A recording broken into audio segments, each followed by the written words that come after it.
A7 is a part of the latest generation of BasX amplifiers from Emotiva. The line includes a 1, 2, 3, 4, 5, 6, and 7 channel amplifiers. The single channel monoblock version starts at $479 and the top of the line 7 channel version is $699 at the time of this recording. The power output varies depending on the model you choose.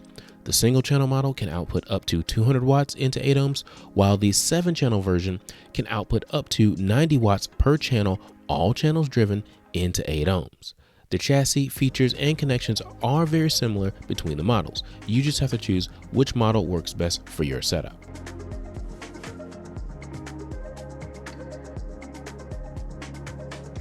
Yeah, there are a lot of amplifiers in the BasX line. There's 7 to be exact, and like I said, this is the A7. But before I dive into this amplifier, I want to take a step back and talk about where a lot of us start, and that is over here with an AV receiver or integrated amplifier. This is sort of the central hub of our home entertainment system because it has 3 major roles. 1 is signal routing, 2 is audio processing, and 3 is audio amplification.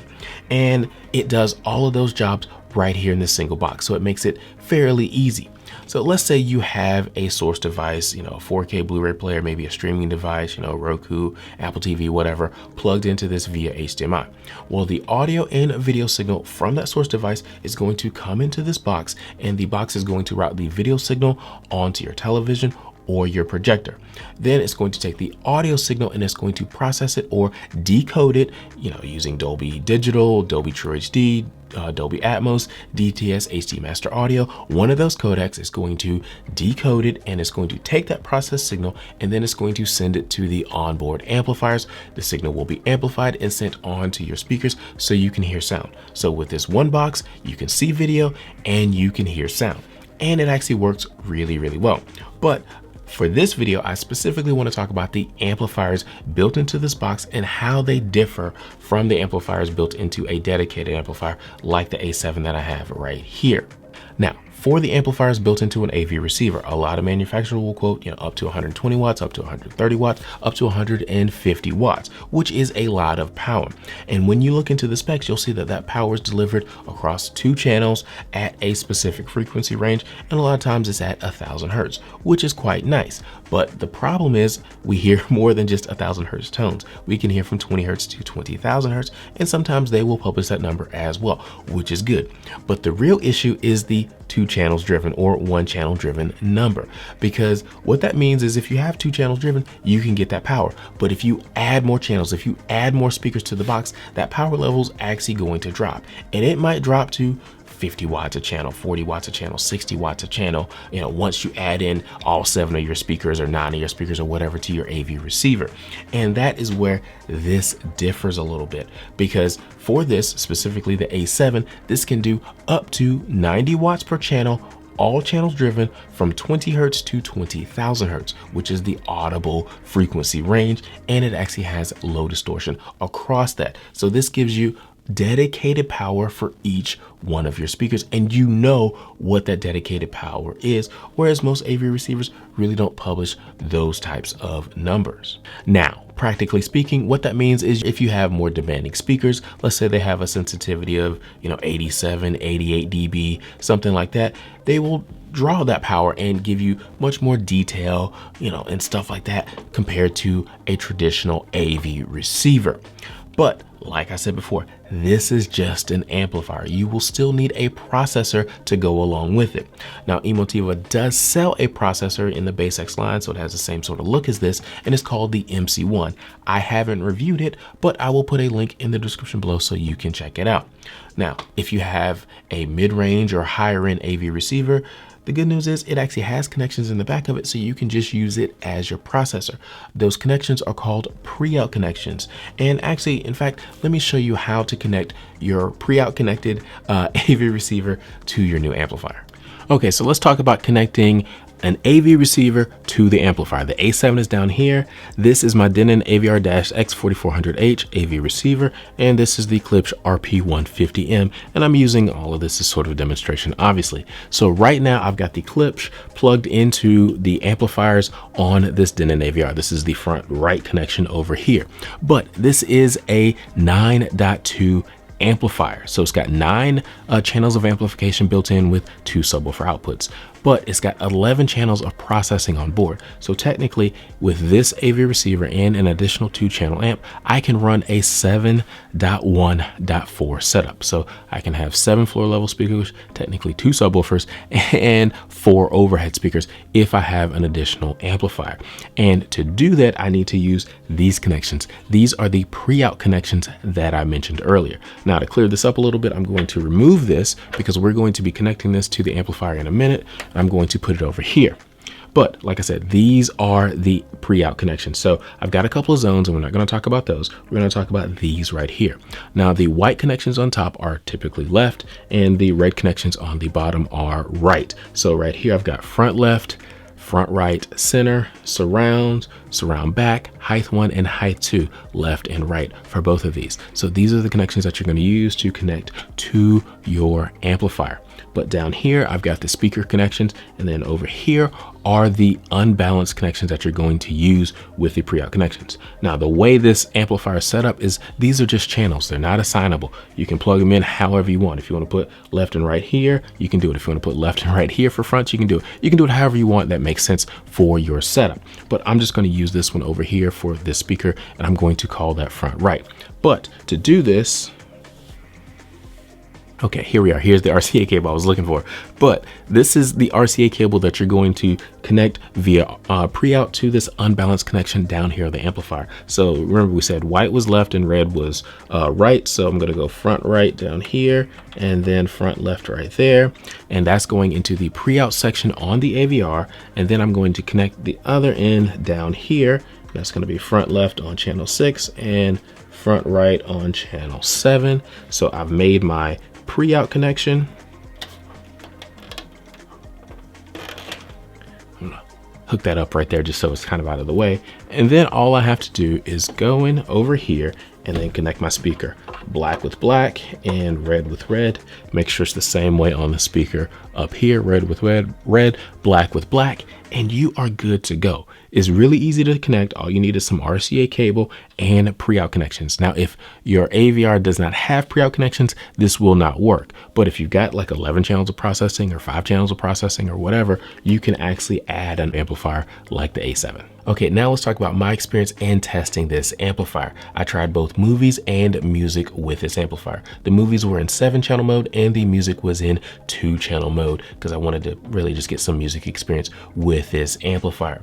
I tried several different pairs of speakers, including my Klipsch Reference Premier line from 2016. It's very sensitive, very easy to drive speakers, but I also tried the Arendo Sound 1723S line, which is much more difficult to drive. They're like 87 dB efficient and they're 4-ohm speakers. So you need a good bit of power to get those going.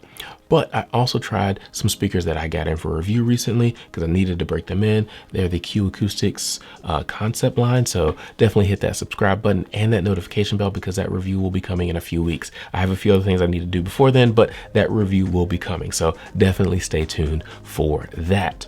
Now, as far as amplifiers, I compared this to a couple of different amplifiers. First of all, my Denon AVR-X4400H is sort of my baseline and what I was really trying to compare it to, because I assume that most people that are looking at this lineup of amplifiers, they're coming from an AVR or an integrated amplifier or something like that. So I really wanted to get an understanding of how those two compare. But I also compared it to my Monoprice Monolith 7-channel amplifier because that's a little bit of a bigger amplifier. It can do up to 200 watts per channel, so it's more power than this. So this kind of sits in the middle of the range of amplifiers that I tried.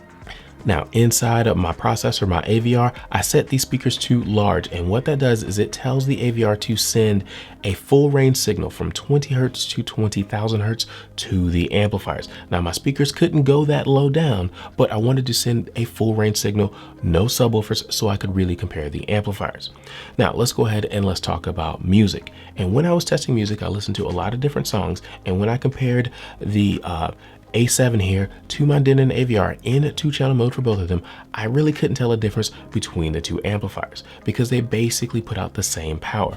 The Denon will put out up to 125 watts, 2 channels driven across the entire frequency range, whereas this A7 will put out about 120 watts, 2 channels driven across the entire frequency range. So that 5-watt difference, I could not tell a difference really between the two speakers as far as volume and detail and stuff like that is concerned. I did notice that my Denon is a little bit warm compared to this sounding, so there's a little bit more coloration with those Denon amplifiers, but otherwise it was really pretty much a wash. Now, once I compared the A7 to my monolith monoprice amplifier, I did notice a difference, especially with those 1723Ss. I noticed that they had a bit more detail in the bass, and the bass was a bit more weighty because again, those speakers can pull even more power than this could deliver. So with certain songs, I did notice a difference there. So for 2-channel listening, whether it be movies or music, I recommend going with the A2 and not the A7 because the A2 will give you more watts per channel. You can get more power. I think it's like 180 watts. So if you have demanding speakers, you're going to hear more detail. You're going to get more definition, especially in those bass notes with that added power. Now let's move on and talk about multi-channel and movie experience. I watched several movies using this and comparing it to the different amplifiers, including Jurassic Park, the latest Dune, and several others. Now, when watching movies on the Klipsch and comparing it to the Denon, those are very efficient speakers, so it was really hard to tell any difference between those two presentations because they just don't take a whole lot of power to drive them. But once I moved on to the Q Acoustics, I did notice just a little bit more bass detail when I compared the A7 to my Denon AVR, and that's because this can do up to 90 watts per channel. Those Q Acoustics are just a little bit more harder to drive than those Klipsch's. Those Klipsch's are really easy with their horns and stuff like that. So that's what I noticed there. But once I moved on to the Oriental Sound 1723S's, that required even more power, and both of them did okay, and this one did just a little bit better, but not appreciably better compared to the Denon. But once I moved on to the monoprice with that can do up to 200 watts per channel into 8 ohms. I think it's like 300 watts per channel in the 4 ohms. So those could really drive those speakers well. And I got a lot of definition and a lot of detail, especially in the bass, and just the overall sound was just much cleaner and much more detailed. So I think if you've got some pretty easy to drive speakers or relatively easy to drive speakers with the A7, it will work. But if you've got more demanding speakers, like let's say the Emotiva B1 pluses or the B2 from Emotiva, those are like 87 dB efficient. So they're going to be a little bit harder to drive, and I would go for a different solution. I wouldn't go for the A7. If you have a 7.1.4 setup and you have some fairly demanding speakers, I would go for the A3 for your front soundstage. That's your left, center, and right, because that's responsible for the bulk of what you hear in movies, whether it be dialogue or soundtrack or something like that. That's coming from those speakers. And it also works if you're going 2-channel because that can do up to, I think, 140 watts per channel. So it's a lot more power than this can deliver for those speakers. And then for the side surrounds and rears, I would go for the A4 because I think that can do 120, 130 watts. So you get a little bit more power. And that's what I would use to power my floor level speakers. And then if you have an AV receiver, you can use that AV receiver's amplifiers for your high channels, and you have a nice setup. That's a little bit more expensive because you're buying 2 amplifiers, and I think they're probably $1,000, $1,100 at the time of this recording, and this is $699. So you are spending a little bit more money. But if you have more demanding speakers like those B1 pluses from Emotiva, you're going to appreciate having that extra bit of detail. Okay, there's a couple things that I want to mention here that I've noticed since I've been testing out the A7.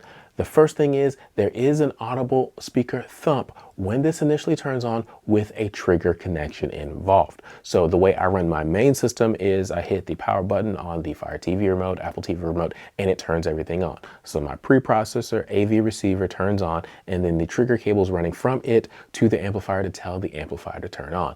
And once the amplifier turns on, there's an audible thump or noise on the speakers. So let's hear a quick sample of that right now. So that's the noise I hear, and let's hear it again just in case you missed it.